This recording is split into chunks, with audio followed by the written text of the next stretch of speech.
नमस्कार छात्रों। सामाजिक संस्थाएं, निरंतरता में परिवर्तन, समाजशास्त्र के पाठ संख्या 3 में आपका स्वागत है। छात्रों, आज हम भाग 4 में परिवार और नातेदारी विषय पर चर्चा करेंगे। छात्रों, इस चित्र में आपको दो परिवार दिख रहे हैं। एक है जन्म लेने वाला परिवार, दूसरा है जन्म देने वाला परिवार। तो हम कह सकते हैं विश्व में कोई भी ऐसा व्यक्ति नहीं है जो जन्म लेने वाले परिवार से संबंध न रखता हो। हाँ, जन्म देने वाला परिवार वो आगे ना बढ़ा पाया हो अलग बात है, लेकिन कोई भी व्यक्ति हमारे पूरे विश्व में है तो वो परिवार से संबंधित है। आइए हम परिवार इसकी परिभाषा को देखते हैं। यह एक महत्वपूर्ण सामाजिक संस्था है तथा संपूर्ण विश्व में पाया जाने वाला प्रमुख संगठन भी है। जहाँ तक इसकी विस्तृत परिभाषा को देखें तो हम कह सकते हैं सदस्यों का वो समूह जो रक्त, विवाह और गोत्र संबंधों पर नातेदारों से जुड़ा होता है। इसके सदस्यों में पारस्परिक स्नेह तथा उत्तरदायित्व की भावना भी पाई जाती है। अब हम छात्रों इसके प्रकार को देखेंगे। इसमें विभिन्न प्रकार हमारी पाठ्य पुस्तक में दिए गए हैं। तो हम सबसे पहले देखते हैं संगठन के आधार पर परिवार कितने प्रकार के होते हैं। तो इसमें हमको एक मिलता है मूल या एकांकी परिवार और दूसरा मिलता है विस्तृत या संयुक्त परिवार। छात्रों, किताब आपके परीक्षा में प्रश्न कभी मूल परिवार करके पूछा जाता है, कभी एकांकी या विस्तृत या संयुक्त। तो इसको इस शब्दावली से आप घबराए ना और इसको उचित ढंग से समझें। तो देखते हैं छात्रों, मूल या एकांकी परिवार।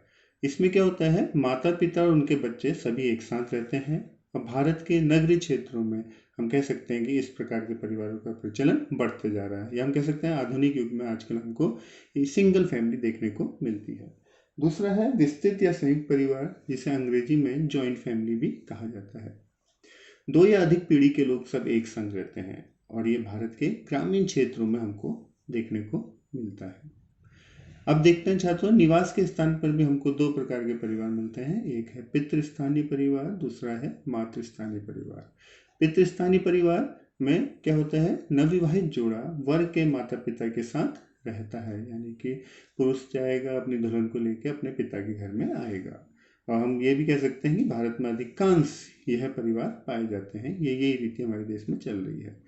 जहाँ तक मातृस्थानीय परिवार का संबंध है, उसमें नवविवाहित जोड़ा वधू के माता पिता के साथ रहता है, यानी पति अपनी दुल्हन के संग घर जाएगा उसके। और भारत में हम कह सकते हैं मालाबार और असम में इस प्रकार के परिवार पाए जाते हैं। छात्रों, अब हम देखते हैं सत्ता के आधार पर कितने प्रकार होते हैं। इसमें हमें मिलते हैं पितृवंशी परिवार और मातृवंशी परिवार।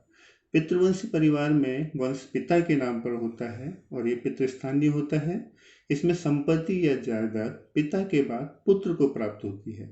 इसमें पुत्र पिता के नजदीक होता है। तो ये हम अक्सर पितृवंश परिवार में देखने को मिलता है कि पिता के नाम से वंश चलता है और संपत्ति पिता के बाद पुत्र को मिलती है। और मातृवंश परिवार में क्या होता है, यह वंश माँ के नाम पर होता है। और मातृस्थानीय होता है, यानी कि लड़की विवाह करके पति को घर में लाती है, उसका पति भी वहीं आकर रहता है। और जहाँ तक संपत्ति या जायदाद का है तो वो पुत्रियों अथवा भांजों को प्राप्त होती है। तो ये एक इसमें दिलचस्प वाली बात है कि मातृवंश परिवार में संपत्ति पुत्र और भांजों को प्राप्त होती है। पुत्र पिता की अपेक्षा अपने मामा के नजदीक होता है, क्योंकि माँ के बाद सारी जिम्मेदारी मामा के ऊपर आ जाती है।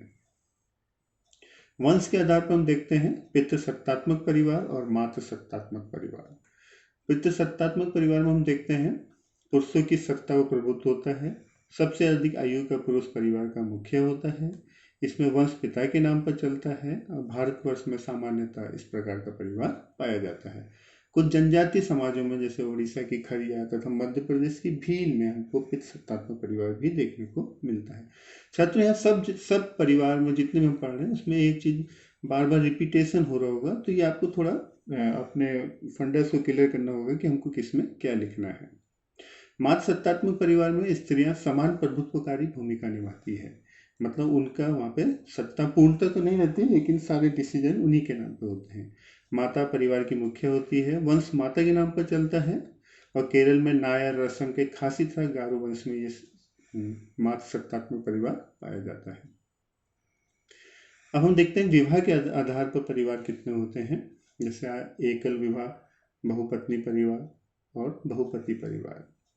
तो एक विवाह परिवार में क्या होता है, पुरुष एक ही विवाह करता है और आजकल इसी विवाह का प्रचलन है। जबकि बहुपत्नी परिवार में एक से अधिक पत्नियां रखता है पुरुष, और ये आज वर्तमान में समाप्ति की ओर है। बहुपति परिवार अनेक पुरुषों के मध्य एक स्त्री रहती है। खासतौर पर यह जनजाति समूह में अधिक पाया जाता है। टोडा और खस जनजाति में प्रथा भी पाई जाती है। छात्र, बार बार आपसे एक प्रश्न पूछा जाता है, क्या सामाजिक संरचना में बदलाव होने से पारिवारिक ढांचे में बदलाव होता है? तो इसका उत्तर है हाँ, ये अवश्य होता है। तो पहले हम देखते हैं कि सामाजिक संरचना किसे कहा जाता है। समाज के क्रमबद्ध और व्यवस्थित स्वरूप को हम सामाजिक संरचना कहते हैं, और जब समाज में परिवर्तन होगा तो उसका असर परिवार में भी होगा। इसके उदाहरण के लिए हम अपने क्षेत्र को ले सकते हैं कि हिमालय क्षेत्र में रोजगार हेतु पुरुष के पलायन के बाद घर का संपूर्ण कार्य हमारे यहाँ की महिलाएं ही करती हैं। और अगर आधुनिक युग में देखें तो बड़े बड़े मेट्रो सिटीज़ में जो सॉफ्टवेयर उद्योग में कार्यरत युवा माता पिता हैं, वो अपने बच्चों की देखभाल हेतु अपने दादा दादी या नाना नानी की मदद लेते हैं, यानी कि अपने माता पिता की मदद लेते हैं। और एक जो आजकल नया चलन चल रहा है वो है कि युवा वर्ग अपने अभिभावकों की पसंद के बजाय अपनी पसंद से विवाह कर रहे हैं। हम कह सकते हैं कि सामाजिक संरचना में बदलाव, पारिवारिक ढांचे में बदलाव है। एक क्वेश्चन और आपसे और पूछा जाता है, मातृवंश और मातृतंत्र में क्या अंतर है? तो इसको भी देखते हैं। मातृवंश में माता की पीढ़ी से वंश का निर्धारण तथा वंश का नाम चलता है। संपत्ति का अधिकार माता के बाद पुत्री को मिलता है। पति पत्नी, पति जो होता है वो पत्नी के साथ उसी के साथ रहता है। जबकि मातृतंत्र क्या है? ये सत्ता व प्रभुत्व की एक कहानी है। इसमें ऐतिहासिक और मानव शास्त्रीय प्रमाण हमको नहीं मिलता, ये सिर्फ एक सैद्धांतिक कल्पना है। इसमें पारिवारिक सत्ता स्त्री या पत्नी पक्ष के किसी पुरुष के हाथ में होती है। जैसे हमने कहा था, संपत्ति का बंटवारा पुत्री या भांजे के पास चले जाता है। संपत्ति का अधिकार माता द्वारा पुत्रियों को प्राप्त होता है। विशेष पद पर स्त्री की मृत्यु के बाद स्त्री के भाई को पुत्र को मिलेगा। असम में खासी, मालाबार के नायब में ये सब पाया जाता है। छात्रों, अब हम देखते हैं नातेदारी। नातेदारी को हम रिश्तेदारी भी कह सकते हैं। इन दो शब्दों से हम काफ़ी अच्छे से परिचित हैं। तो इसकी परिभाषा देखते हैं। रिश्ते नातों के आधार पर बने मानवीय संबंधों की व्यवस्था को हम नातेदारी कहते हैं। छात्रों, व्यक्ति दो परिवार का सदस्य माना जाता है। जैसे हमने पहले भी अपने चित्र के माध्यम से आपको समझाया था, जिस परिवार में उसका जन्म हुआ वो उसके रक्त संबंधी परिवार कहलाएगा, और जिस परिवार में उसका विवाह हुआ है वो विवाह संबंधी परिवार कहलाएगा।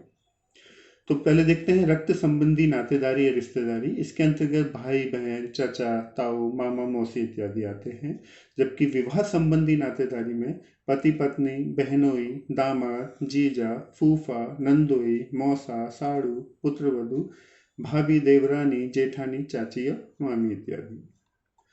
अब नातेदारियों की श्रेणियों को अलग अलग करके बांटा गया है। तो हम पहले देखते हैं प्राथमिक नातेदारी, जिनके साथ हमारा प्रत्यक्ष वैवाहिक या रक्त संबंध होता है, जैसे पति पत्नी, माता पुत्री, पिता पुत्र, भाई बहन इत्यादि। द्वितीयक नातेदारी वो होती है जो हमारे प्राथमिक नातेदारी द्वारा संबंधित होते हैं। मतलब जो हमारे प्रथम रिश्तेदार हैं उनके जो रिश्तेदार होंगे वो हमसे मिल जाते हैं। जैसे बहनोई, साले से संबंध है, दादा पोते का, चाचा भतीजा, देवर भाभी इत्यादि। और तृतीयक नातेदारी में हमारे उन रिश्तेदारों को सम्मिलित किया जाता है जो हमारे प्राथमिक संबंधियों के द्वितीयक संबंधी हैं, जो उनके द्वितीयक संबंधी हैं, जैसे साले की पत्नी, साले का लड़का इत्यादि। तो छात्रों, आज के लिए इतना ही। मिलते हैं अगली कक्षा में। धन्यवाद।